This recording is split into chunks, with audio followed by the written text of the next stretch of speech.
afternoon and welcome you all. Most welcome to all the participants, and I would like to welcome on behalf of the Center for Digital Education and Professional Development in University of Sri Jayewardenepura under the Faculty of Humanities and Social Sciences.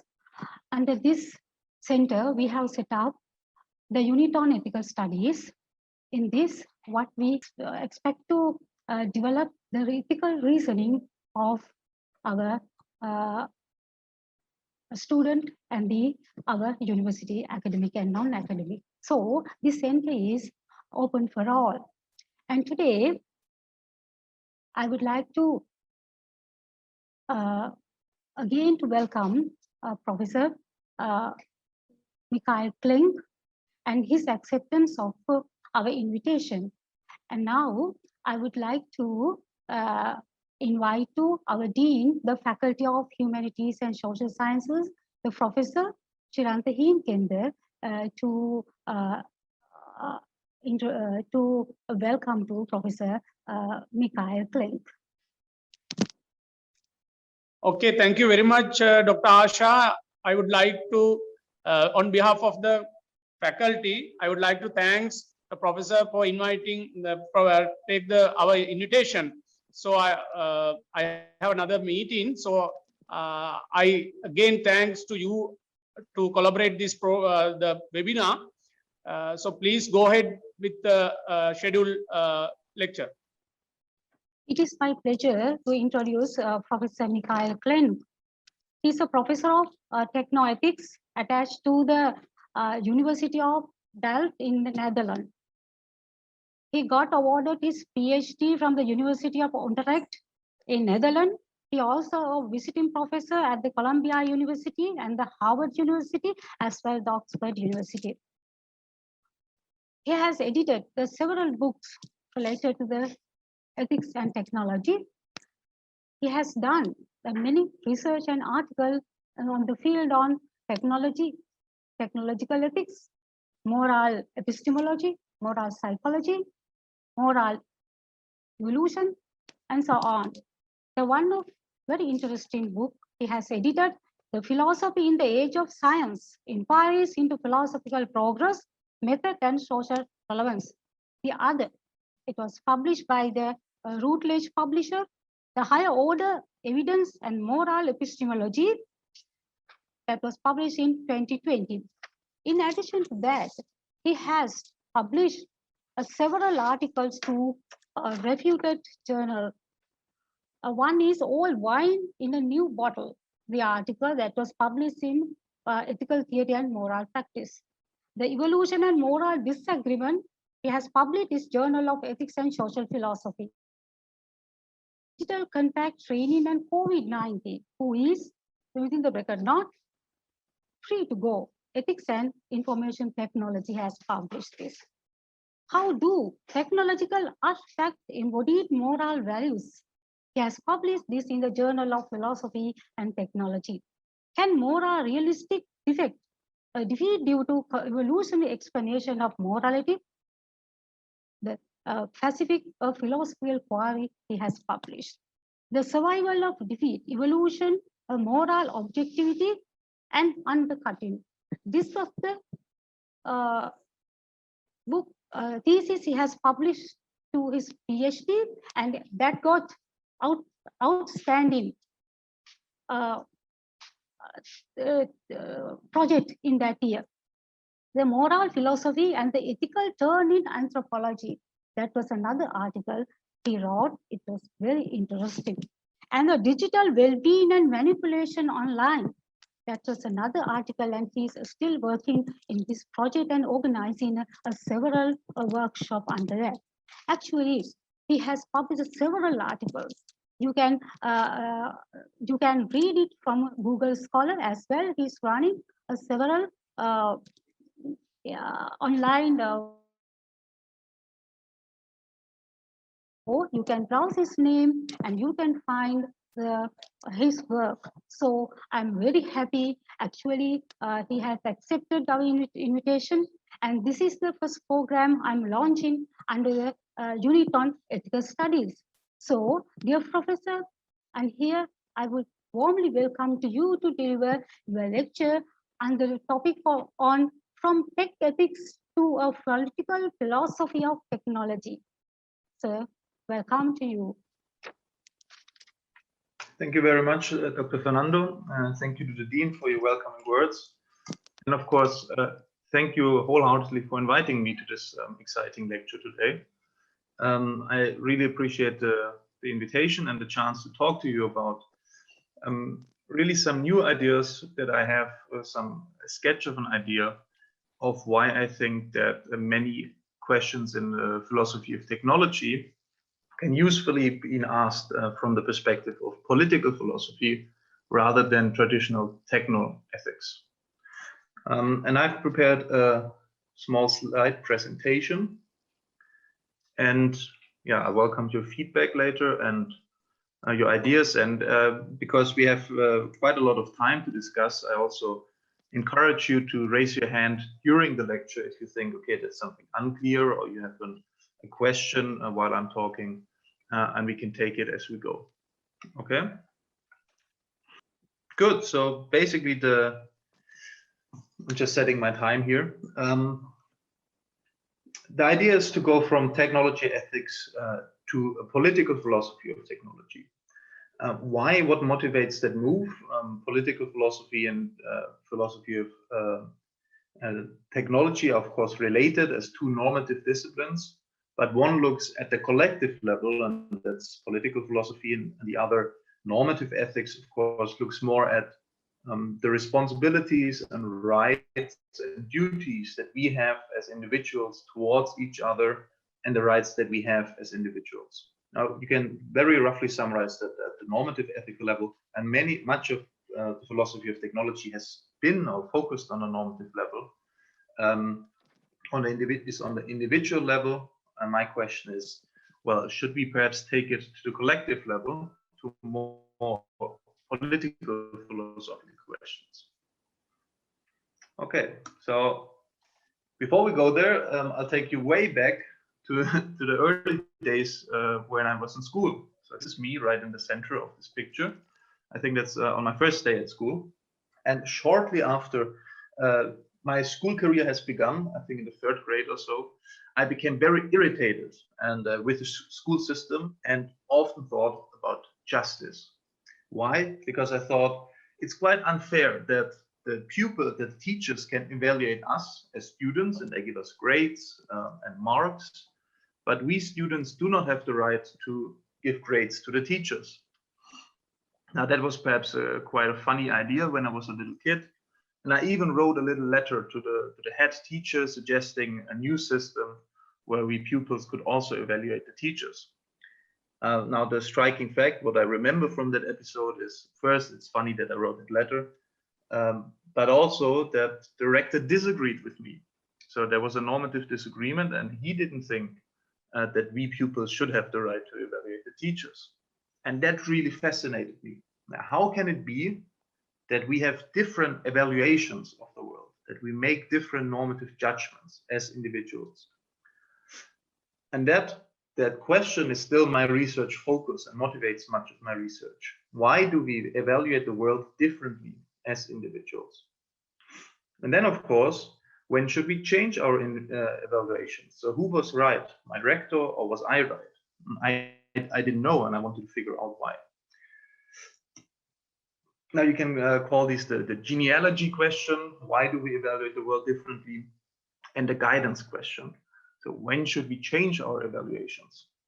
And these two questions really have led me to these, as Dr. Fernando already mentioned, to degrees in philosophy, in psychology as well. And now I apply this mostly in the area of technology ethics. And recently, and I hope to do this more often, I incorporate formal tools in my work. Now, let's go back to that question. Why do we evaluate the world differently? Which of our evaluations are correct? If you ask philosophy to give you an advice on how to figure out what to do, one of the major and most important philosophical traditions would suggest that you just think very hard on your own. So a major philosophical tradition that goes back to Descartes, René Descartes, the French philosopher, is that we figure out what to do in a descriptive sense, but also in a normative sense, as solitary beings, where we are unconstrained by our complex environment, unconstrained by our social environment, by our upbringing, unconstrained by all the situational factors that have an impact on us. So you just think as an individual on your own.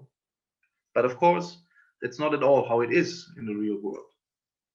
So in the real world, and social epistemology has recognized that, and in recent years, which is, I think, a very important development, we have a group deliberation. So we as individuals, as social beings, we deliberate in groups and thereby come to new insights. We defer to experts, for example, in school. Right now with the global COVID-19 pandemic, there's another example where experts, virologists, and system theorists tell us what to do. And the medical experts, they tell us what to do. And we just, even though we have no, for example, speaking of myself, I have no kind of foundational or substantive knowledge in that area, I can gain some understanding by just deferring and listening to the experts. Now that's also a social process that informs how we think and gain understanding of the world. Now, so that's how our picture of making sense of the world really looks like. We are part of a complex social environment, and we are in that network, and that network determines how well we can gain knowledge of our world. Okay. So that's quite a striking contrast to that old picture of philosophy where you're a solitary being that thinks for themselves. Now, that picture of our epistemic environment, so the environment that is relevant for how well we understand the world and how well we can reach our goals as well as individuals and as groups, that's rapidly changing now. Because there's now artificial agents that are part of our epistemically relevant networks. Now, how does that look like? Well, think of Facebook and recommender systems. Recommender systems on social media, or on web shops, on Spotify, on YouTube. They suggest what content you see next as a user. And you can think of these recommender systems as artificial agents that interact with you in a certain way. So technically speaking, they predict what content will maximize your attention on that very website. So Facebook, for example, analyzes your past behavior and considers, well, will you stay on the website when I show you a video of a cat, or will you leave the website? And depending on that internal calculation. But artificial agents are not only online in our epistemic networks, they also entered our homes. Think of ambient AI in the form of clever virtual assistants like Alexa or Siri. And very often, of course, they determine what we think about the world because we get our news through these artificial agents. And it's not only that, not only on a cognitive level, also on the affective level. We have, for example, care robots like this little pet robot here that determines and influences what we feel and how we experience the world on an emotional, affective level. So these robots are part of our world, of our epistemically relevant environment. And that, of course, raises interesting questions. There's reason to be worried about this development. Think of fake news. Why do fake news spread? Well, one answer is, of course, that artificial agents in the form of recommender systems, for example, optimize for engagement, not for truth. And false stories are often very exciting. And that's why artificial agents help the spread of fake news. And that, of course, puts us as individuals who believe these fake news in an epistemically worse position. The actions of artificial agents can lead to polarization. So by amplifying existing differences between groups, which also are emotionally salient and get people engaged in a debate, you can find that, for example, Twitter has been associated with the polarization of political discourse. And finally, because these artificial agents only show us what we like to see, we increasingly live in these filter bubbles. Now, these are potentially problematic aspects and impacts of these artificial agents in our networks. So here you see that again. We have at the top these different forms in which artificial agents entered our networks, form of recommender systems, ambient AI, or care robots. And at the bottom, we see the potentially problematic effects. Now, what does technology ethics tell us about this development, and how should we think about it? It seems to me that the central question of technology ethics, of a traditional approach to technology ethics, is focused on responsibility, on passive responsibility, that is. So who built these artificial agents, and who is responsible for all the negative effects that come because of their behavior and their presence in our epistemic networks? So the question is really on blame and responsibility. Now, there are obvious problems with this approach. The first one is that the well-known problem of responsibility gaps. So at some point, especially when we have quasi-autonomous machines, the question is, well, can we even trace back who the original, who was the cause, the root cause of this problem, and who had all the knowledge, the causal impact, the foresight, and who did something wrong. So when we focus on the question about moral responsibility, who can we blame for the current situation, then we face this problem of responsibility gaps. A second problem might be moral overload. So when we look at when we focus on the position and the perspective of technology creators, the people who design and then implement these artificial agents, then it might be that we all too soon place too many moral burdens on them when we just focus on their individual perspective in making sure that this whole picture comes out right for us. And the final problem is that we entirely, from that perspective, neglect forward-looking responsibility. We just look at what went wrong and who can we blame and who can we hold accountable for what happened in a moral sense. And that neglects the collective perspective. How should we design these networks for individual and collective positive outcomes? So that's, in my view, the shortcomings of a traditional tech ethics perspective on these issues. And that, I think, is the fundamental call for action, if you want, for political philosophy in the era of human-AI interaction. So again, we have this picture of our epistemic environment that is inhabited by autonomous agents. So the central question, I think, that we face in this current task is how we can organize society for a collective flourishing in the techno-social environment. So an environment that is social, where social relations influence what we believe, but that is also inhabited by artificial agents that also do their part in influencing what we believe. So to answer these questions, of course, this main question, we need to look at the individual processes. So look at each individual in that network and figure out how do human beings as individuals form their beliefs.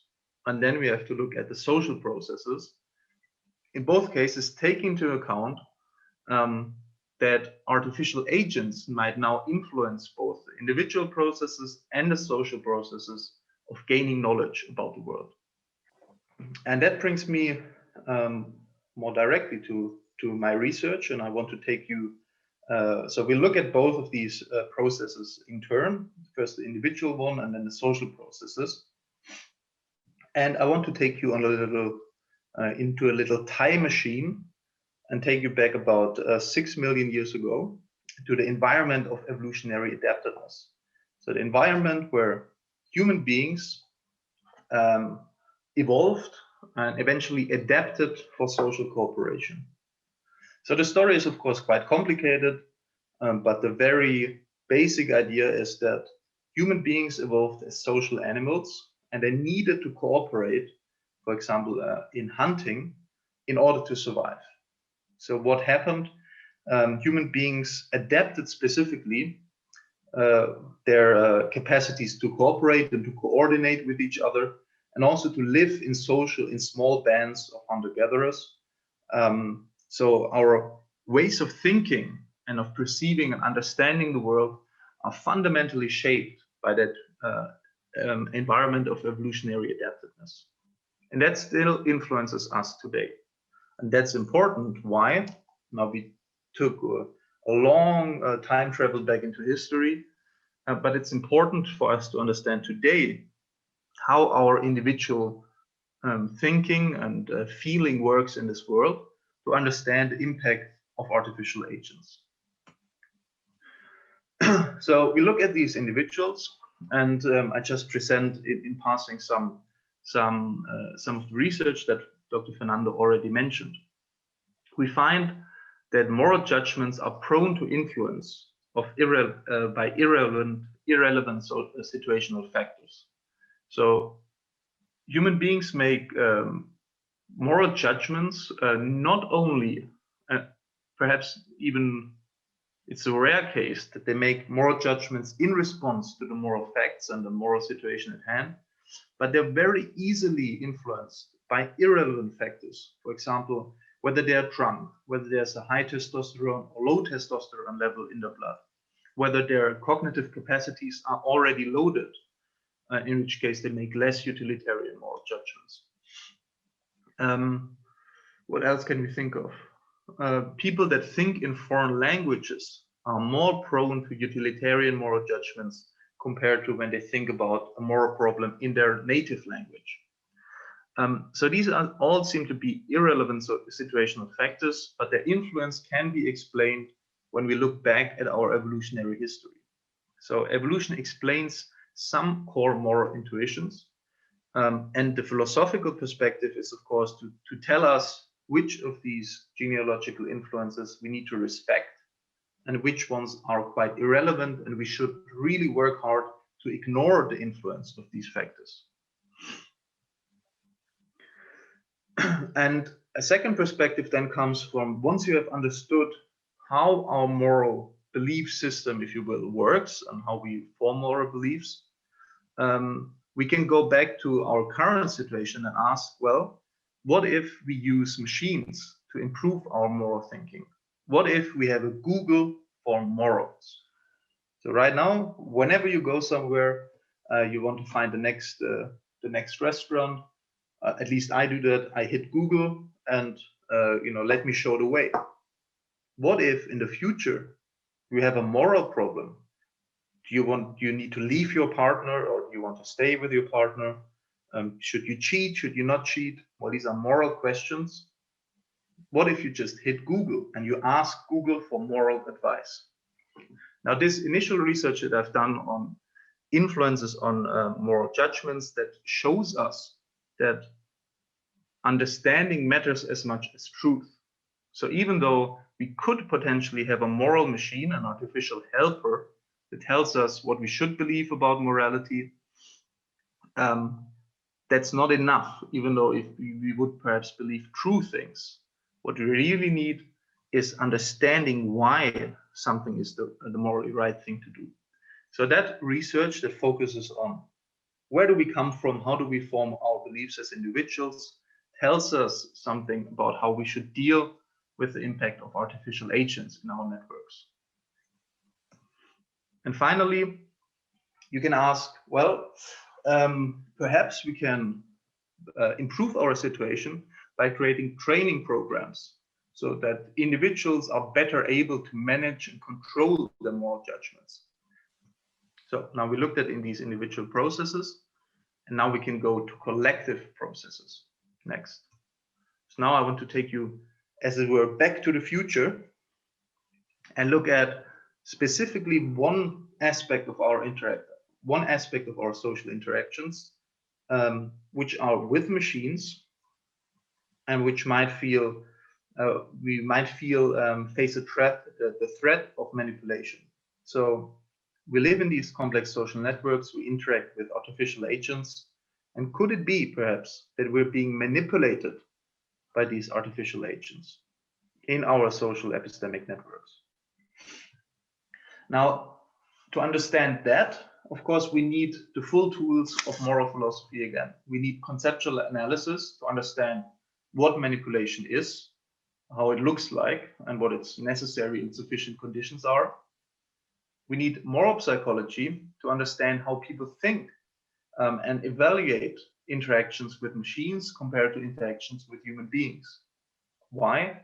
Because that affects their role in the epistemic network. And in initial research we have done, we found that individuals believe that artificial agents are more manipulative than human beings. So that's important to know for us as political philosophers of technology, to understand how this whole network should be designed. And then finally, there's another conceptual question that we need to answer. Well, if we are worried about manipulation, then should we be worried by manipulation through machines? Because machines might not be agents in the full sense. And the threat of that, or the seriousness of that worry, of course, depends on whether machines can manipulate. And in previous research, and we can also talk about that more, I've argued that machines can indeed, and they do have the capacity to manipulate us, even though they're not intentional agents. So we look at these two processes that are necessary to answer our political philosophical question: individual process and social processes. And for the future, what we, I think, should be thinking about is what are legitimate and effective regulatory measures to design our social epistemic networks for individual and collective flourishing. And these regulatory measures are, of course, squarely on the level of political philosophy, because they concern how we can restrict the rights of individuals for the benefit of society. They concern questions about how far the power of the state can reach in dictating what technology we develop and how we use it. And of course, that doesn't crowd out or doesn't exclude the traditional technology ethics question of what is your responsibility as a designer of these technologies? But it adds, I think, a crucial dimension. How should we, what are the institutional boundaries within which this development happens? And what are the collective goals that we strive towards? It's, of course, a major question. Must be precedented by a benefit of a more disadvantaged group. And we can think about our forward-looking responsibilities that we have as collectives. And the scientific questions that come with that are in the area of social physics, of network science, and agent-based modeling. And these are questions of what are beneficial properties for these networks that we should encourage and that we should enforce. Okay, so this is basically a first sketch of a political philosophy for a technology. And now I'm excited to hear what you think of it and to go into discussion with you. And if I may, I need to briefly do something, and I'll be back in 1 minute. Is that okay? Professor Mikhail Kling, thank you very much for your factual and interesting presentation. Now, I would like to open this forum for discussion. So the participant, if you have any questions, you can directly put on to Professor Glenn and unmute your mic, and then you can ask. Or if you want anything to get clarified, of course, this is the time. Hello, Professor. Yeah. I'm Mr. Jaganathan from Eastern University. Hello. Hello, as senior lecturer, I would like to know about the connection between the applied ethics and the political philosophy. Okay. Yeah, can you brief explanation? The connection between applied or technology ethics and political philosophy. Applied ethics. Yeah, perhaps you can specify. I mean, it's a very broad question. What specifically would interest you? Yeah. See, I think so. Applied ethics is in my view a broader category of technology ethics, and you have very many kind of different types of technology ethics now. I think you have ethics of AI, ethics of care robots. You have a proliferation of different subtypes of, or perhaps focus areas of applied ethics. And I do think that many of them focus on traditional normative ethics questions, and these are what are the responsibilities of designers of whatever technology we are focusing on, and they look at potential consequences for individuals and perhaps as groups of these technologies. But what's missing is the political philosophy question of legitimate goals and legitimate regulatory measures on a collective level. Does that answer your question? Okay, thank you, Professor. Okay. Thank you.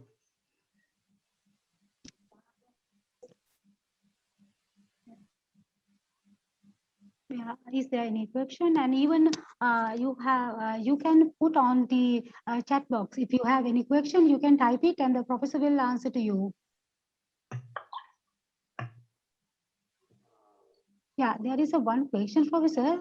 Did you see it? Yeah. Yeah. Do you believe technology should be ethically manipulated by humans? That is a question put on to you. Yeah, that's a good question. I think there is now a growing field of concern about robot rights. So what behaviors how should we deal with robots? Today, for example, this care robot that I shown, do they have rights that we need to respect, similar to human rights and of course animal rights? Is there something like robot rights that we shouldn't violate? So to be frank, I haven't really thought about that perspective. My perspective has been more on the side of what robots, if you will, whether they can manipulate us. So just basically reversing the direction. You ask about, should we manipulate or can we ethically manipulate robots? And my question was, can robots manipulate us as human beings? But I think both perspectives are important. It's just a question of which one you want to focus on. Hello, Professor. Can you hear me? Yes, I can hear you. Thank you. Yes, Professor, thank you very much. A very interesting topic. I am Roshan Ajwad. I'm not coming from ethics, so in fact, I'm coming from an accounting background. But I'm very much interested in particular technology and analytics and those kind of fields. Professor, you were telling some big, companies like Google and so Apple, and likewise we do see that they do. I think they do use robots and they could robotic processes. So, what's your personal opinion of their conduct? You mean my opinion of the conduct of these companies or of the robots today? Of their using of robots, and it seems there's a big kind of but it just optimizes for you using the product in a certain way, and I think that's a manipulative behavior. So my opinion or my view is that this is a negative way of interacting with human beings, and that has a negative impact on our epistemic networks and our collective epistemic flourishing. Now, the larger question is, of course, is that a problem specifically with internet companies with Google and Facebook and their use of recommender systems, or is that just a larger question about economic interactions in general? Because you might say that all kinds of economic interactions function along a similar manipulative intention. Yes, Professor, because in Buddhism there's a saying, although I'm not a Buddhist, but again in Buddhism there's a saying that behind everything there's that intention, and I do 100% believe in that. So the intention seems, Professor, I think you had the point there. The intention is not pure, it seems. It's to make money, it's to stay on the app and go for certain advertisements, advertisement income, and those kind of things. So, Professor, I think that's the point. Like as Buddhists say, as well as the philosophies say, that everything depends on the intention, isn't it? So they are using this kind of robotic processes to manipulate human beings and to direct human beings to come into their kind of to get their it's for their benefit, in fact, for some economic ulterior benefits. So I think that's the point over there, isn't it? Yeah, it's very interesting that you point out this. I'm not familiar with this, with Buddhist thought or insights, unfortunately. But that sounds interesting. That the idea is that there's an intention behind everything. And of course, if you have that view, then it's easy to account for manipulation by machines, because according to that view, I assume that machines also have intentions, because everything has an intention, as you said. I also think that now the question, going back to the topic of the talk, is what should we do about this? Now, should we focus on the technology ethics question, which is who is morally responsible for that situation? And then perhaps we need to ask, can we hold Facebook accountable because they employ these manipulative agents? And I think, suggesting a switch of perspective and asking, in the future, what kind of technology do we want to develop to reach, what kind of goals as a society and as collectives? And perhaps one part of that answer is, of course, that being manipulated and having our environment adapt to us by showing us what we like to see and what's easy to understand and easy to process. We do not make collective progress as a society. So we should develop different and use different kind of technologies. Thank you, Professor. Thank you very much. Thank you. Throughout the human evolution, the technological advancement was diverse accordingly, and all these advancements were bounded and engaged to human belief. Do you think? That is a question put on to you, sir. Yeah, that's also a great question. I think the key insight is that in the past, basically for most of our history, our thinking adapted to the world, and perhaps not our thinking, our capacities to understand the world adapted to the world, to understand it better and to behave better in it. And with the advent of artificial agents, our environment is adapting to us. So we don't need as many skills and resources to make sense of the world, because we're basically getting served everything on a plate. And that has been mentioned before, that technology perhaps might lower our capacities and debilitate them. And this understanding of the way we function and of our biases is, of course, an entryway, perhaps an aggravating factor in determining, or perhaps making us vulnerable to manipulation by machines or by technology. Professor, one more question. Dr. Asha, may I proceed? Yeah. Okay, yes. Okay. Professor, now, yes, now I have a small kind of a small dilemma, like, because now this technology is also governed by humans. And because behind that technology, there are programmers as well as you told, as the companies. So isn't that human ethics is impacting the technology ethics? Because now robots of course, they have some kind of artificial intelligence, and they of course have maybe some to a certain extent some kind of autonomy. I do agree, but in fact, those are programmed and manipulated by programmers, scientists, and others. So isn't that we are talking about their ethics? Finally, isn't that it boiling down to human ethics? What do you think about that? Yeah, you're absolutely right, Dr. Eiwart, that there is a question. So when I said technology ethics, I don't meant, perhaps I should have clarified that.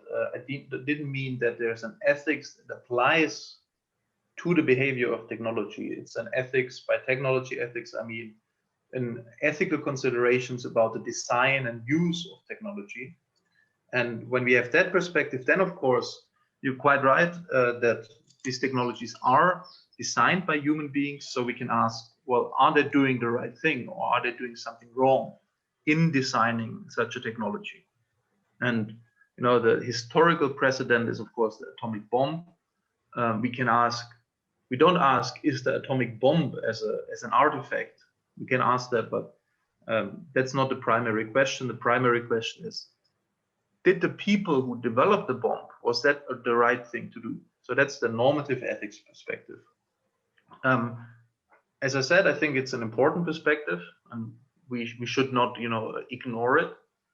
But we should go to a collective level as well, and thereby take into account the political philosophy, because often individual actions are constrained by the situation and by the institutions that exist. And these questions about institutions and ways of organizing society, they are best answered at the collective level. So there on the collective level, we need to answer, what direction should we want society to go, and derive answers for political philosophy. Does that make sense to you? Yes, sir. Yes, very much. Thank you very much. It was very clear. Thank you. If no more question, I would like to, yeah, Well, okay. I don't really have a question, but I really want to thank you for bringing out such valuable points to the light, especially what you talked about morals, that we kind of can't Google them, but they should be within us. That was kind of very insightful. So thank you so much for the session. I appreciate it. Thank you.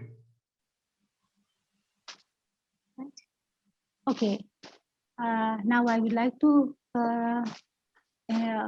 close the session, and dear professor, and thank you very much, because in a country like us, because we are welcoming for different aspects of new technological stuff and that and this, but still we are not formulate a good debate to discuss about the technoethics. So that is why I thought to invite you to have a discussion on technoethics as well. I would like to keep in touch you in the future, and I'm really expecting some like this help from you to our center and our university. And on behalf of our Dean of the Faculty, I would like to thank you as well. On behalf of the Center for Digital Education and Professional Development, I would like to thank you as well. The Department of Philosophy and Psychology also would like to thank to you. So Professor, thank you very much for your valuable and factual presentation. Thank you, sir. And as well, I would like to thank you all the participants who participate in this session as well, who put the question onto the professor. Thank you very much. Thank you, sir. Thank you so much for inviting me, Dr. Asha, and for the kind words for the center and the Department of Philosophy and Psychology. I really appreciated it, and I learned something from your questions, and I look forward to staying in touch.